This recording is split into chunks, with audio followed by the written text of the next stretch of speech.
মা বাবার পাপের শাস্তি সন্তান ভোগ করবে কিনা?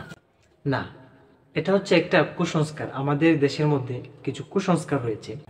এই কুসংস্কারগুলোর মধ্যে এটা হচ্ছে একটা কুসংস্কার যে সন্তান তার মা বাবার ফলের কারণে, কর্মের কারণে সন্তান এটা ভোগ করে। বাবা ডাকাত ছিল, ছেলে ভালো পথে চলে, দিনের পথে এসেছে, কিন্তু হঠাৎ তার একটা বিপদ হয়ে গেছে। কিন্তু আমরা মনে করি বাপে ডাকাতি করে গেছে, মানুষের কষ্ট দিছে, এই জন্যই সে আবার তার ছেলে এই ফল ভোগ করতেছে। কিন্তু এটা নয়, এটা অনেকটা বলা চলে হিন্দুত্ববাদী কুসংস্কার বা হিন্দুত্ববাদী আচরণ।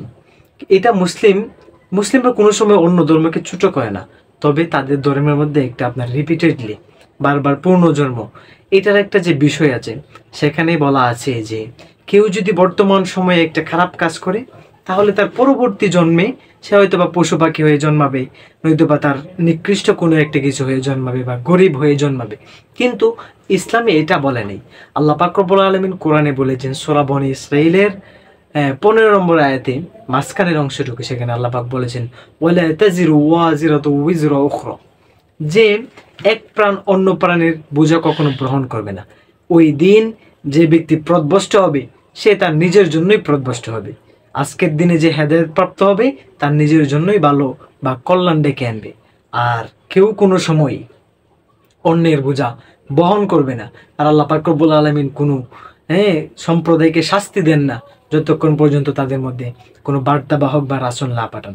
তো এখানে আমরা সুস্পষ্ট বলতে পারি যে কোনো সময় সন্তান তাদের মা বাবার যে একটা পাপ আছে, এই পাপের শাস্তি তারা ভোগ করবে না। আমি একটা সিনেমা হল বানালাম, যারা সিনেমা দেখবে তারা সিনেমা দেখে যে গুনাহ হবে সেই গুনার জারিয়ে আমি পাবো, কিন্তু আমার সন্তানাদি এটা ভোগ করবে না।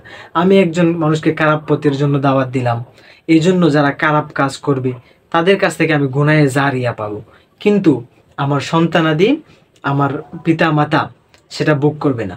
তো এই জন্য বলা যায় সন্তানাদি কখনো পিতা মাতার পাপের শাস্তি ভোগ করবে না।